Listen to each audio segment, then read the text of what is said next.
Never miss the latest Game Tea. Check us out on social media. You can find us on Facebook at The Game Tea Podcast, and you can find us on Twitter at Game Tea Podcast X. We post memes, gaming news, retweet friends of the pod, and of course, let you know when new episodes are available for your sippin' pleasure. Links are all available in the description of this episode, so check them out after the show, and thank you so much for listening to the Game Tea Podcast.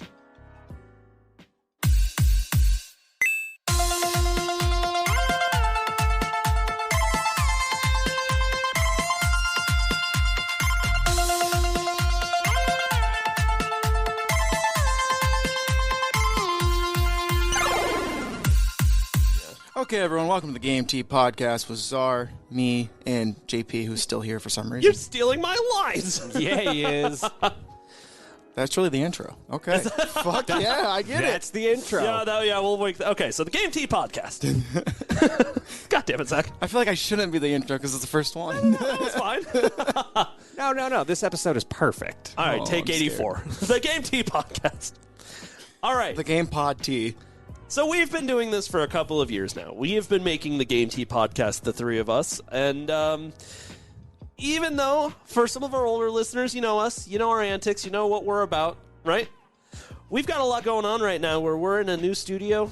We're under Herdat Media, and along with this, we've got a lot of big things in the works. So one of those things I think we can tease out right now is we will be hosting a Super Smash Bros. Ultimate tournament at the Hale Varsity Club in Omaha, Nebraska on December 17th. Right Mark on. your calendars, everyone. If you can make it, come try to beat Zach up. Yeah. Because it ain't happening. If you beat me, JP will give you something, maybe. A high five.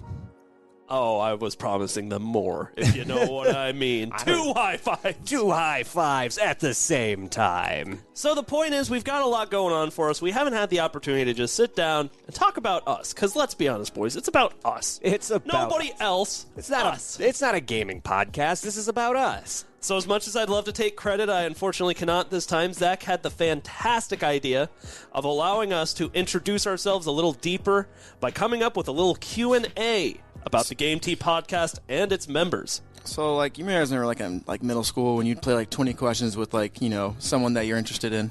No, I didn't have friends, so I needed to use that little 20 questions device. Do you remember that? Hey, I had that little robot, too. That was like my best friend. Huh. Oh, that little robot knew all the questions. Know all my secrets. It's bigger than a bread box. Of course it is. Like I'm going to listen to the guy that pooped himself in science class 2 years ago. Like I told you that in secrecy, little machine. Why do me like that?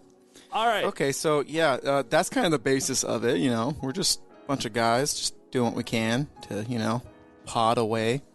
So Talk about our favorite thing in the world, video games. I developed a very clear-cut system so that you guys can get to know us. And every time you answer a question wrong, you got to take a shirt off.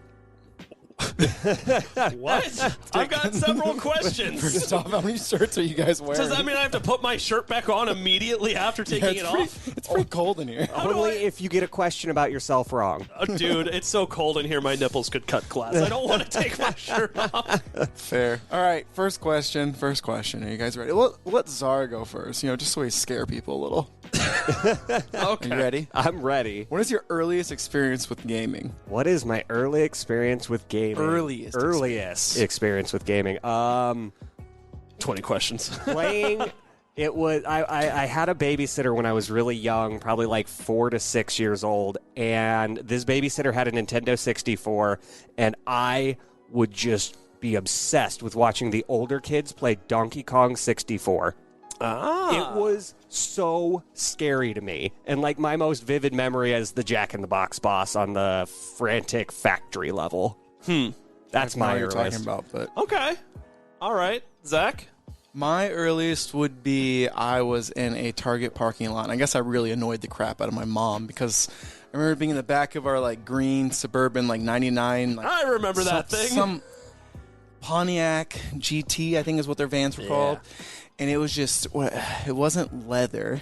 what are they called? Pleather. Pleather. Like the fake. God, it just had this smell to it. All right, I don't know, like you're just hypersensitive as a kid. You just remember all these smells and all these like things. But I just remember sitting there like bugging the shit out of my sister Elizabeth, just going, "Hey, hey!" And my mom put like a Game Boy in my like hand, and it had Pokemon Red, and I was quiet. Was it Elizabeth's? What? Was it Elizabeth's Game Boy, or was she like... No, I got like my own Game Boy. My sister got one too. She got Pokemon Blue. I got Red. Here, we were going to give you this Game Boy at Christmas, but shut the fuck up now. I mean, that's how Zach got lots of his presents early. Stop. Just shut the fuck up. Actually, his mother is Southern. Zach, shut the fuck up. First off, my mother would never say that. Secondly, She's thought it very loud a lot of times. I'm sure. Regardless of the context of the story, though, I think a lot of listeners can really identify with being handed a Game Boy with Pokemon Red or Blue for the first time. Yeah. I wish I had those experiences. JP, tell me about your experiences. Yeah, what's and yours? How I molded you into the young man you are today. Well, actually, what's funny is, like, if I got into gaming a lot later than a lot of people did. Like, you know, I actually played outside a lot when I was a kid. Oh, sorry, I threw up a little. Yeah, which is ironic because based on how I look now, you would not be able to guess that. But, right? Hey, I think you look gorgeous. Well, thank you. Like, I never got the Game Boy. My first handheld was the Game Boy Advance, but, like, I never got into it. It wasn't until the Nintendo DS came out in 2006. Prior to that, I got a PS2. Now, I don't even know if I asked for a PS2, but my parents were like hip and trendy people, and they're like, "Hey, John Paul, the latest gaming console came out, and we got you a PlayStation box." A PlayStation box. And I'm like, It's spherical. I'm like, what's spherical? And I'm like, what do I do with it? What does it do? Does it turn it on? Does it make popcorn? So the very first the game that came with it when I first got it was Pac-Man World 2. Oh, that's where that came from. Okay. That was so. It's not my favorite game, but Pac-Man World 2 is the very first video game I ever played to completion, and it's just stuck with me, man. I was like just blown away by starting off with like 3D Pac-Man. I got spoiled, especially Pac-Man 1 and Pac-Man 3 were fucking garbage, but Pac-Man 2, Pac-Man World 2, fucking amazing game. I wonder how much different your life would have been had your mom bought the Ratchet and Clank PlayStation box. Oh, life would have been good. Because I got the Ratchet and Clank Did PlayStation ya? box. And Yeah. that was my first PlayStation game, magical. So even when I had the PlayStation 2, like, yeah, I was starting to get into gaming, but it wasn't really until the GameCube came along that, like, I found The Legend of Zelda Wind Waker. And that was it. After that game, I was like, this is fucking incredible. I love this. I want to do it forever. Love it. One of us. One Google of gobble, us. Google gobble. All right, Zach, What'd I do? next question. Why are you pointing at me? Because you're the question master. Well, I thought you were talking. Oh, God. I was, and then I stopped. Yeah, but then we're trying to keep this episode. What's your guys' mindset with gaming? JP, you start. It's a gaming. Very open-ended question, BT Dubs, so don't take That is a very open-ended question. I really- Okay, so when gaming first started getting really popular, I mean, that's arbitrary in itself, right? It's been so interesting to me to see how gaming has evolved. Because, I mean, if you're talking about the earliest form of gaming, you're talking about shit like Pong. You're talking about shit like Galaga. Cubert. And, I mean, the thing about those games was there wasn't a story. There wasn't a characters. There was no development. It was just a very simple task. Like, there's things, go shoot them. And it's been very fascinating to me to see kind of like how gaming has evolved into more of an art form. Because even back then you could call gaming an art form, right? But, I mean, not compared to how it is now, where you've got these grand adventures where you can meet these incredible characters and, like, you know, just deep storylines and things that, like, I don't know, it's just incredible. And sure, you can get those same experiences with movies or books or TV shows or things like that. But we can't read. Well, first of all, yes. First of all, Czar can't read. But second of all, what makes gaming so much more special is you're not a spectator. You're actively participating in the story somehow, right? So it's like, there's like books are so fucking overrated in my opinion, because it's just like, oh, like books are fantastic, but you're just reading about what somebody else's story or what they wrote, and that can be very compelling, but there's something magical about the fact that you are actively participating in the story that's happening, and you can be transported into any world you want now through gaming. I think that's crazy. I find that fascinating that you compare video games to books, because I was absolutely going to take that mindset with this question. My mindset on gaming is that it is interactive literature. Like, the same worlds I would explore when reading, like, the Magic Tree House as a kid. Yeah. That is what gaming does. It transports you into a magical narrative that you are just there to experience. Mm-hmm. For all of those who really scoff at the comparison of books to video game media, have you played Skyrim and went into a library and opened like 3 books? Stuff you could easily miss. Mm-hmm. So I absolutely, I reiterate your sentiments on gaming being an art form, because that's what it's always been for me. Yeah. You guys are weird. Oh, okay, Zach. We're okay. all heartfelt, and Zach's just like, I want to smash things. I just want to kill things. Right? Like, that's what I'm saying. I'm like, you guys are getting here all, like, philosophical and shit. I'm like, I just like to beat things. All right? I like to be, like, competitive and growing and seeing, like, as I play something, I, like, improve and get better. I mean, I like to have fun. I like story. Nothing wrong with those things. I like those, too. But, yeah. There's a reason your favorite video game is Smash. Super Smash Bros. I mean, fuck the story. Fuck your feelings. I just want to beat the shit out of Ridley as Isabel. Yes. Okay. I think that was well said, JP. That's, you know me like a book. All right? Books. And don't get me wrong, I'm a grad student. I've read or I was a grad student. I'm done. I've read tons of fucking books. Books are fine. Textbooks don't count. I never read books as like a way to relax. That was gaming. Well, and absolutely, when I was a kid, as soon as I got more engrossed in gaming, I did start putting the books down. I don't know necessarily if that's a good thing, but yeah, to your point. Mm-hmm. Yeah, I learned a lot of good vocabulary skills through Final Fantasy. Yeah. Beyond that, I think like the culture of gaming is just extremely fun to be a part of, right? Like, that's why we wanted to make the podcast in the first place, was just to participate in the culture and talk about it. Because we don't just talk about the games themselves, you know? We talk about, like, how other people are reacting to games. We talk about specs. We talk about, like, different, like, hardware coming out and, like, how people react to it. I find that just as fun to talk about. We talk about the overall impact that gaming has on the world. Right. Gaming can be some of the best things for the saddest and loneliest of minds, but it can also be one of the worst things for the happiest of minds with toxicity. Or you could be Zach and just that's the beauty of gaming, is it is a massive spectrum. Absolutely. Next question? Next question. God, I was just trying to get you guys to talk about boobs. You guys do that shit. How are you going What's to your make this favorite conversation genre? about boobs? Favorite genre? Jesus, that's a tough question, actually. I want to go first. Okay, mine- sorry. Mine is role-playing games. You don't say. I like to pretend I'm cooler than I am. Good old role-playing RPG. games let me do that, and I get to be... You start off with, you big old baby. You never played a game before in your life. You don't know what you're doing. And then by the end, you're a man. Because Or a woman.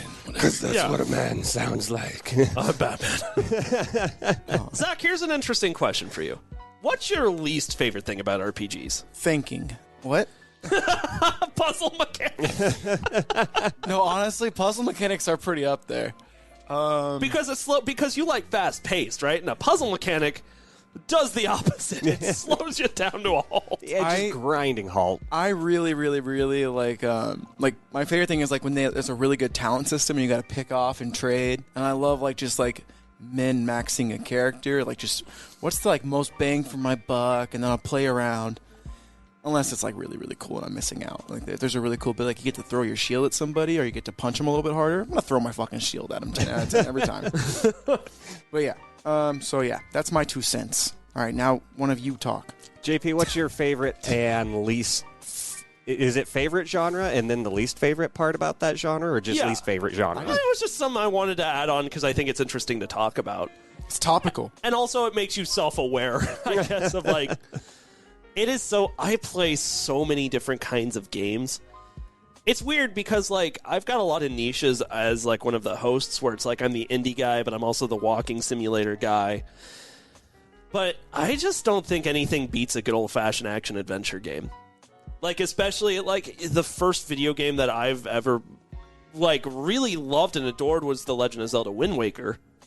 And I've just been chasing that high ever since. Haven't we all? It's a pretty high bar. It really is. It's amazing. And, you know, it's like not every game needs to be The Legend of Zelda Wind Waker, but it's like for every other action-adventure game I've ever played, which is a lot more Legend of Zelda games and others, I feel like those games do an outrageously good job of giving you a mix, which is, you know, I like the action, but I also like to use my brains every once in a while and try and solve a puzzle. I like a deep lore. You know, and when you take all of these things into account, like just action-adventure. Yeah, definitely. But anything story-driven, which is why, like, I can go from playing a game like, I don't know, what's got one of the best stories, like God of War, right, to a game like Gone Home, which is just you walking around a house for 4 hours. Hey, it's a very compelling story. That's exactly what it is. That game is literally about a sister who came out as gay and was not accepted by her parents, so she ran away from home right before you got home for winter break, and you're just trying to learn where the fuck your sister went. But you don't do the way you participate in that game is just by literally walking around. There's no enemies. You don't see another person in the entire fucking game. And I find that compelling because of the story. You're weird. I know. That to each his own. Fair enough. All right, Czar, what do you got?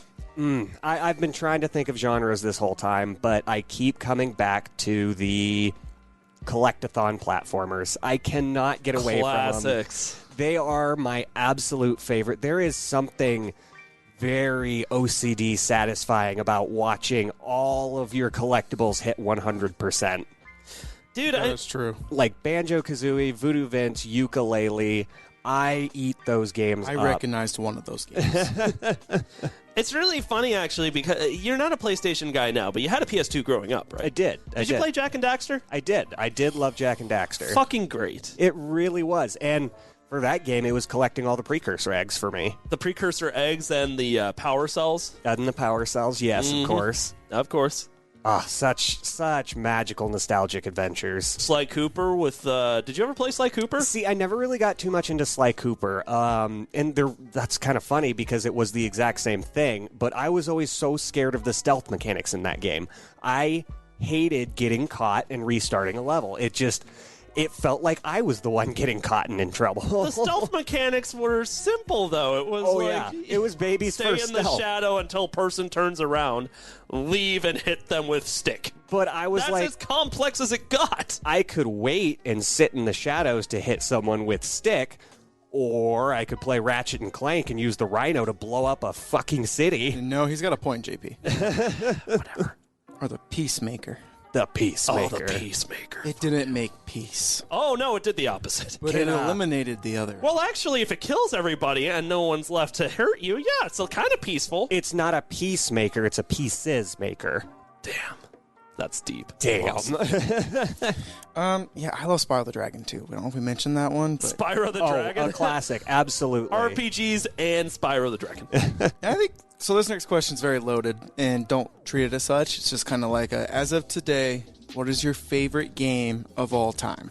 Oh, Jesus. That is a very loaded question. Damn. And what's funny is, like, I feel so generic with my answer, but it's like, it's so hard to go with something that's not a AAA title, especially as someone who calls themselves the indie guy, but Breath of the Wild. But it's not Legend of Zelda Breath of the Wild, but look, here's the thing about that.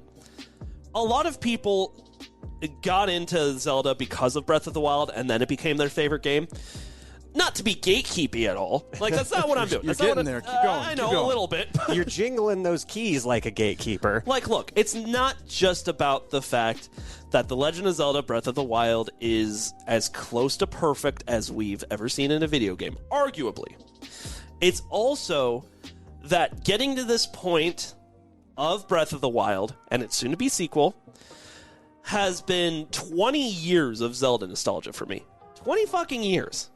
It's a lot of history. 20 fucking years. I mean, that's not even an exaggeration. Wind Waker came out in 2001. I was born in 1995. Right? I started when I was 6 or 7 years old. Damn. Playing that game. Right? So it's just no exaggeration whatsoever. So for me, Breath of the Wild, it's not just about it being rich with lore, about it being fun, having these perfect physics mechanics. You know, it's also about, it took me trudging. Perfect physics, but fun physics. Yeah, Fun perfect. physics. Perfect might be an overstatement, but you know, it's also years of me seeing the best of Zelda and the worst of Zelda, and finally What's the worst Zelda game? Spirit Tracks? That Spirit Tracks is a lot of people's like least. Phantom Hourglass I thought was okay. Honestly, The Legend of Zelda 2: Adventure of Link is god fucking awful. Have you played it? Yes. Okay. Did you play the original Zelda? Yes. And you thought it was way better? Yes. 100%. The second they went side-scrolly with Link. But the whole game's not side-scrolly. There are Oh, are you adventure talking parts. about those awful moments where you leave the map to go on the map in the overworld? That's awful. Awful fucking game. Boo. Boo. Okay, here's the thing. There's not a bad Zelda game.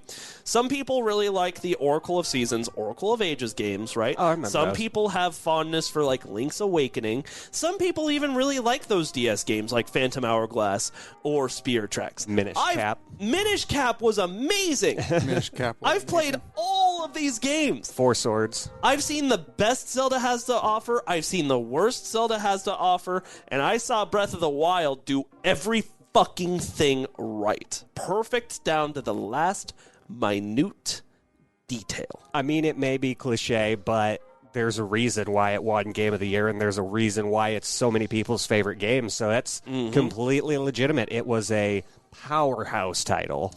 Yeah. All right, Zara, what's your favorite game? All right. Well, you guys know I got to I Zar know. this one up. I know what you're about to say. I already know it. Ooh, this is fun. I want to play a little guessing game. What do you think? What is my all-time favorite game to date? Banjo-Kazooie.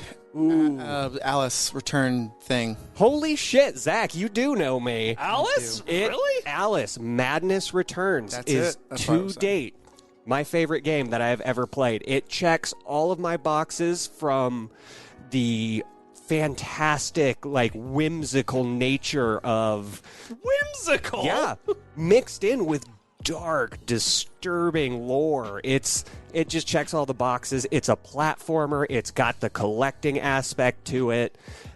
It hit every box perfectly, and I know everyone out there is going to be like, what the fuck is Alice? Like, what is this Yes. game? Yeah. But then you're going to check it out, and you might actually like it. It's a lot of people's favorite games. Is it on Game Pass? I'm going to have to check that. It is. It is currently on Game Pass. I'm going to check that out. Yes. All right. Absolutely should. Zach, if you say World of Warcraft, I will hurt you. I'm thinking it. I'm thinking it really loud. Okay, fair enough. Why World of Warcraft? This question's a lot harder. You wrote the asked question. And I regret it. So my favorite game... Fuck. Yeah, it's a tough fucking question, isn't it? Because you love Monster Hunter, I do. you like World of Warcraft, Smash Bros.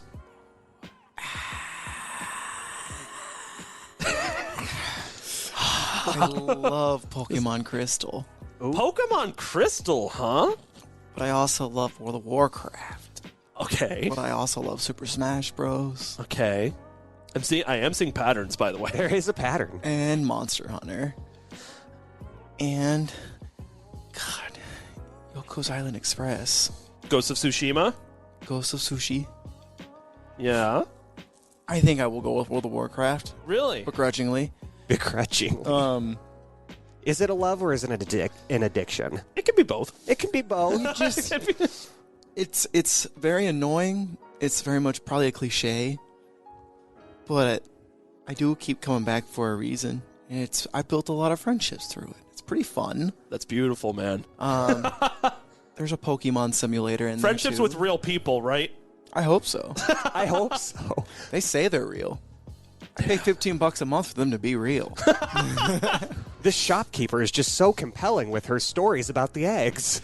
And so, yeah, I'll go with World of Warcraft very much begrudgingly and clichéingly.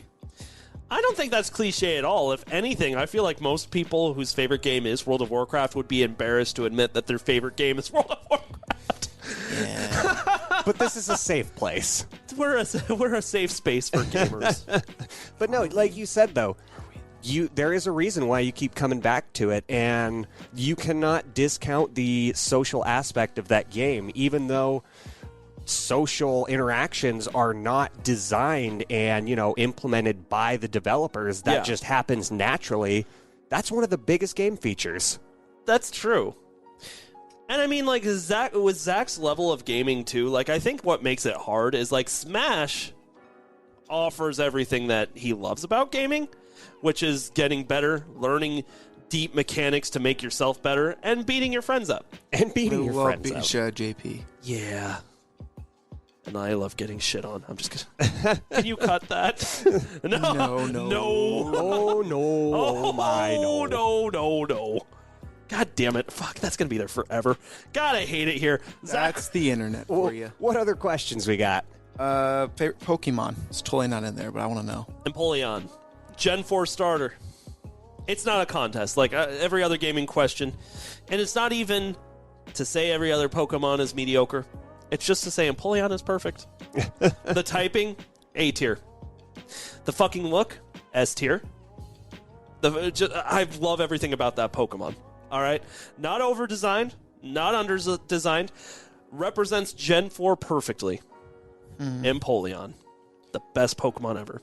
I think you're wrong, but that's okay. That's well, there was only a 1 in 960 chance you were going to agree with me, so... Like those odds. God, who's your favorite Czar? I can't think of mine right now. Yeah, I got a few in mind, but I'm going to avoid the mythicals and legendaries. I think a Pokemon that I really, really love is Glaceon. Glaceon? Yes, one of the Eevee evolutions, a newer Eevee evolution. Yeah, introduced in Gen 4. Complete ice type. I don't know. I just think Glaceon has an elegant and beautiful look to it. That's funny because I'm more of a Leafeon fan. But I also do love ice-type Pokemon. I think if I were a trainer, I'd be like Dark Ice. You would just have a team of Weaviles. Yeah, it'd just be a team of Weevil and Sneevil. Sneasel? Sneasel. Damn Sneevils. Damn Sneevils. Zach, My favorite... Tyranitar. Well, no, I don't want to be Tyranitar anymore. I don't want to make you right. Nailed it. Look, yeah, it's Tyranitar. There's no shame. It's either going to be Tyranitar or Typhlosion. Yeah? Okay, so I was going to say Typhlosion next. Now now it just feel like... Charizard, just so I can fuck you, JP. Oh, because you want to be original, right? Because nobody else's favorite Pokemon is Charizard. There's nothing wrong with it being right.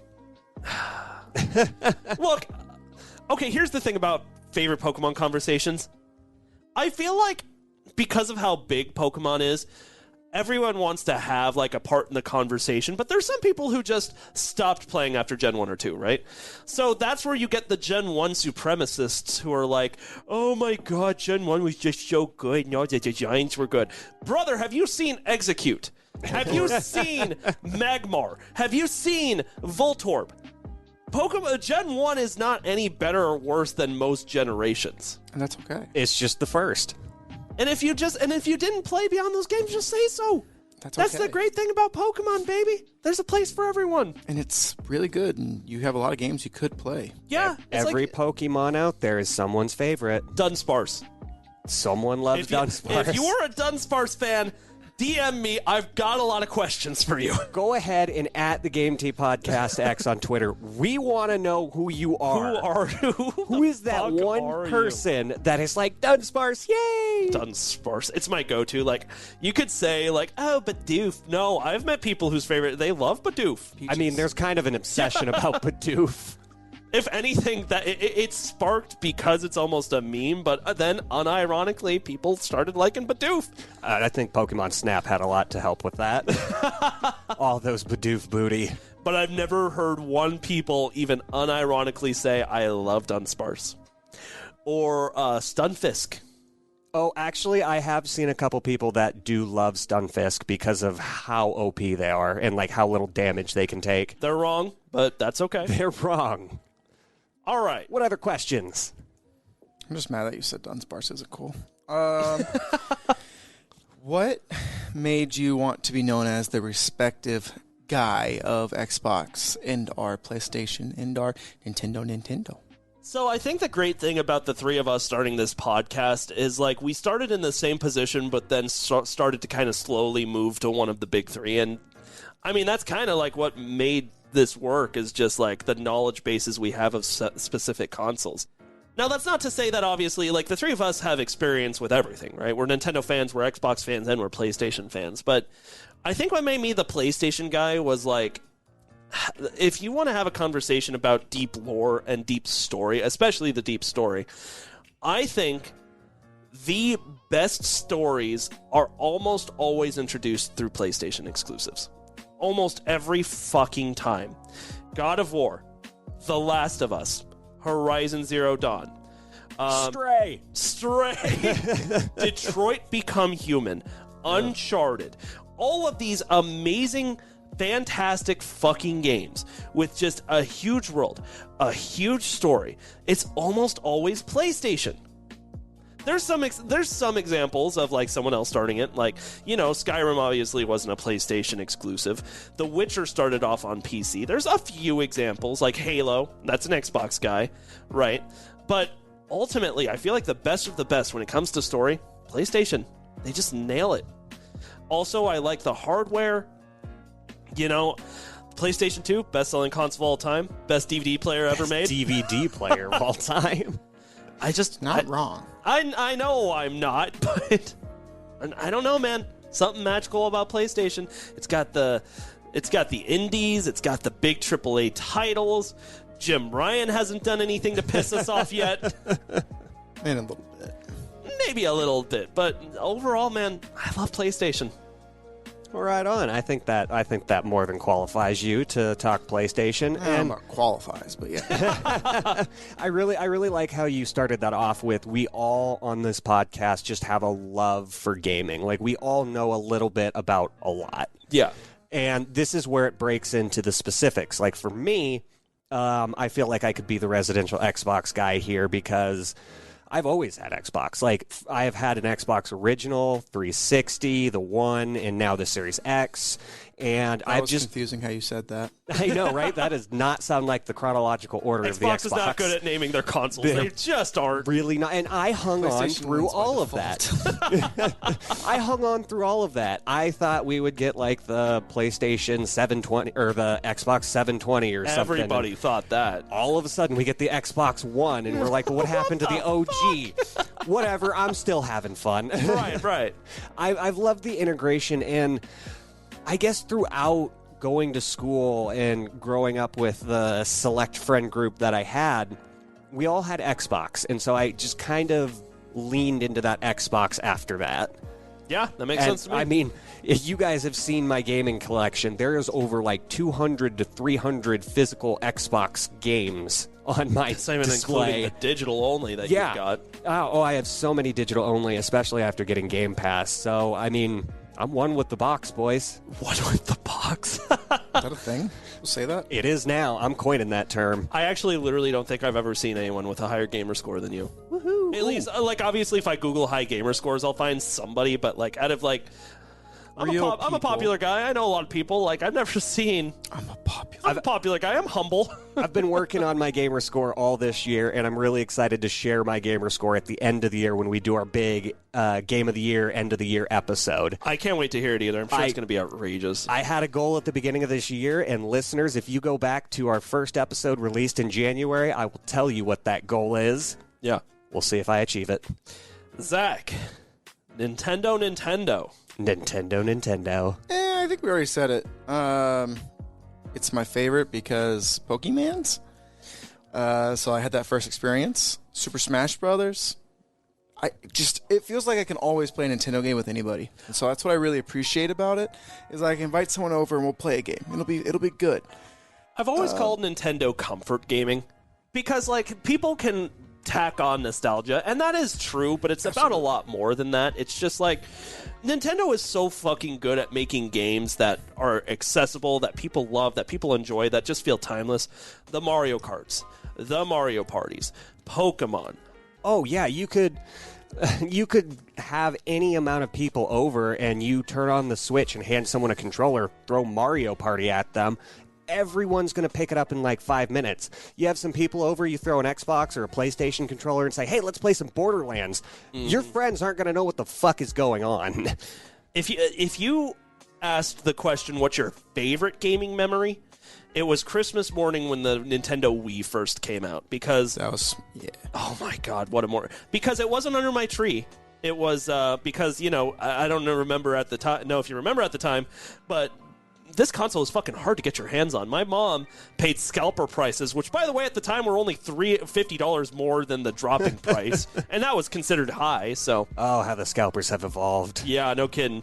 For it to be delivered on Christmas Day, and I'll never forget. Like, I opened up The Legend of Zelda: Twilight Princess, but it had an IOU one Wii, and I thought it was funny. And I was like, look, I get it. This thing's hard to get. My mom tries hard at everything she does, but then when we got a knock at the door with a mysterious FedEx box, and I opened it up and it was the fucking Wii, I can't. That was crazy.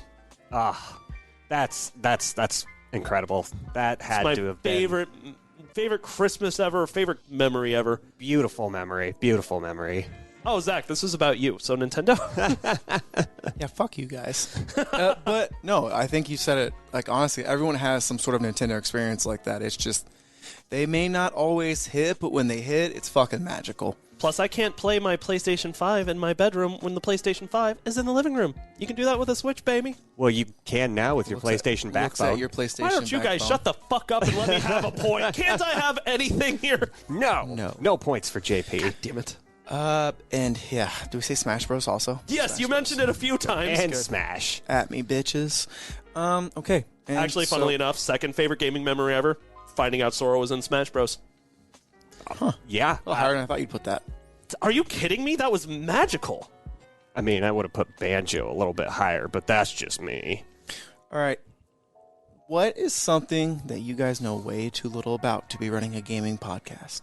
Sports games. I don't know sports ball. Fuck sports games, man. I also thought simulators were a meme, but apparently they're not. Oh, There's no, Power they're- wash simulators, goat simulators. I like Power Wash Simulator. the I've, flight Simulator. simulator's fucking fire, apparently. I've played Power Wash Simulator for at least 5 hours. Forza Bee Horizon Simulator. 5 car simulator. I played Forza too.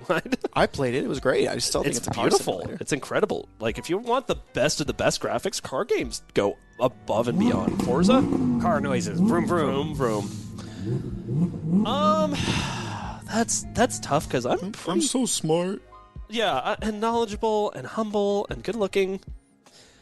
I mean, along with being the PlayStation guy, I'm the specs guy. So, like, I'm also very knowledgeable about gaming hardware. Can you shut up and just tell me what you're bad at? Yeah, that's not the question. What are you unknowledgeable about? But that's what I'm saying is, like, I don't really know.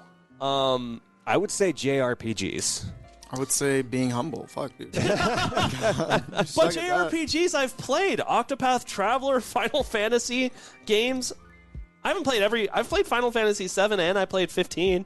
I'm looking forward to 16. I know some stuff about JRPGs. Persona? Okay. JRPG? I mean, let's see. There's got to be one kind of game that I just absolutely hate. I've played Dynasty Warrior games. I've played Metroidvania games. Like I've Mortal played... Kombat games, Yeah, you Street suck at Fighter. fighting games, bro. I do not suck at fighting games. I can hold my own in Smash. I'm kidding. Platformers? I've played platformers. Well, yeah, you've played them, but like, I've 100 played sports games. Doesn't mean I know that. I 100%ed the first Crash Bandicoot, even getting the secret gem in the level that they took out of the game for being too hard. Okay, platforming. Yeah, I mean, we got experience in platforming. What about... I'm just so good at everything. And I mean, you play The Sims, too. Rhythm games? Rhythm games, that's you're the in only... a goddamn band. I would hope you're good at rhythm games. Rhythm games, that's one of the only times I can beat Zach at a video game. Give me Guitar Hero, I'll fuck Zach up. Fuck you. That's fair. Dancing games. I know that. Okay, hear me. Shut up. Hear me out. You sounded really proud of that revelation. Hear me the fuck out. Hear me out. Hear me out. Hear me out. Do you remember when there was a craze that everyone went crazy for the Dance Dance Revolutions that came out with the mat, and then like once the Kinects came out for Xbox, there was like these dance games, and then even now for the Switch, there are fucking dancing games. I fucking hate dancing games. I fucking hate them. I won't play them. I won't look at them. If you play a dancing game, I won't take you seriously as a gamer. So you ought as well have just told me you play Raid Shadow Legends all the time. So don't expect any accurate, news on the dancing front from JP. Yeah, for the dancing game aficionados out there. For the dancer in all of us. Zach, what is your weakest area? Is it also humility? I was serious about the simulator thing. That was my weakness. No simulators? No Farming simulators? Simulator. I like Kingdom Hearts. Is that a disability? Okay, and then this is what I call a segue, boys. So I'm going to answer this one last. What's your favorite place to play? Ooh, favorite place to play. Couch. Yeah, couch gaming. I'm gonna be in a basement, wrapped up with a blankie. I'm gonna have Christmas lights around me, and I'm gonna play a spoopy game. I spent, just for the PC alone, I spent $2,100. If you include the desk, the chair, the peripherals, that's easily a $3,000 setup. That gathers dust a lot of the times because I just love a TV, a couch, a controller. Nothing beats it. And my favorite place to play is the bed, where I'm going right now because I am tired and cold. Oh, what a segue. What a segue. Well, there you have it, listeners. Now you know the Game Tea. So cold. Now you know the Game Tea just a little bit better. Maybe we could go get some dinner. Go get some dinner. Go see a movie. And maybe go back to your place. Oh, one last question. Do you guys prefer, because there's a lot we talk... Hold on, fuck your segue. There's a lot we do on the Game Tea podcast. We talk games. We talk specs. We talk culture. We play games. Let me ask you boys this. We make jokes. We're not funny. Let me ask you boys this. Do you prefer days where we have a segment or days where we talk news? Ooh, is this a question for us or is this a question for the listeners? We'll ask the listeners too. I like opinions from everybody, Segment, because I like to be competitive and shit on you guys. But you lose most of the time. That's not true. I think it's not true. I think it's true. I'll go back and see who's won and lost. I've won a lot of games. I mean, We've if we're all won a just lot of counting new studio, I've won once. You've won once. Have you won in the new studio? I can't remember. I have a really shitty memory, to be totally honest. But I won a lot before we got the new studio. I know that for sure. Segments are fun. Czar? I don't know. I gotta sit in the middle. I know that we hate fence riding here. We don't like when indecision, but I love when we get the news out because I love talking about new gaming trends and what's coming out. Because do you guys ever remember like standing in the hallway with whatever friend group you had and you're like, did you guys hear that new Ratchet and Clank news? Did you hear that rumor about Halo?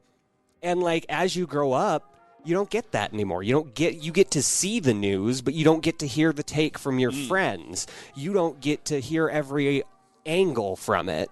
And so I absolutely love being able to deliver the news we find interesting because there's a sea of gaming news out there, and there's a lot of it topical, but there's a lot that goes unnoticed.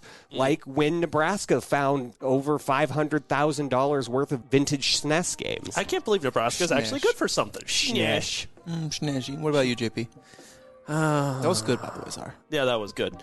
So, I mean, like, if we're putting it on a spectrum, a spectrum? Guys, just fucking pick a side. You I'm indecisive. I'm don't so like humble and I don't great, like commitment, but I don't and know I'm how to choose. Oh my god, I'm just so good at all these game genres, except dancing games. If you get me a dancing game for Christmas, I'll get really good at the game and then dance on your grave. I'll get really good at it. I'm not a super competitive guy, but I do appreciate a good segment. Because even if I win, great, but even if I lose, I still had a good fucking time because I lost in a funny, stupid way. And I still think there's value in that. You also win in fun, stupid ways, like with Clippy references. Fuck yeah, I do. So I think I'm going to go segment, but I will say that what I do appreciate the news is how versatile it can be with just, like, talking about fucking whatever. Like, just talking about the latest games that we're excited about. You guys let me talk about specs. Whatever. Yeah. What are you doing over there? Trying to go to bed. Zach, are you tired? Are you sleepy? I'm sleepy. I'm sleepy. I was All trying right. to segue, and then you kept talking. I'm sorry. I'm off kilter. Is there anything else you want our new and old fans to know about you before we log off? I love you. That's good. That's nice. Czar? If you're... You got the smack in. You got gotta the just whole smack smack. Gave him a kiss there. If you're new to the Game Tea podcast, welcome. If you've been hanging on since our first season, I'm sorry. I'm sorry. we have gotten a little bit better, but we're happy to be here. We're happy to be in the gaming community, and I hope to see you all at the Smash tournament. Yep. December 17th, Omaha, Nebraska. We drop new episodes every Wednesday.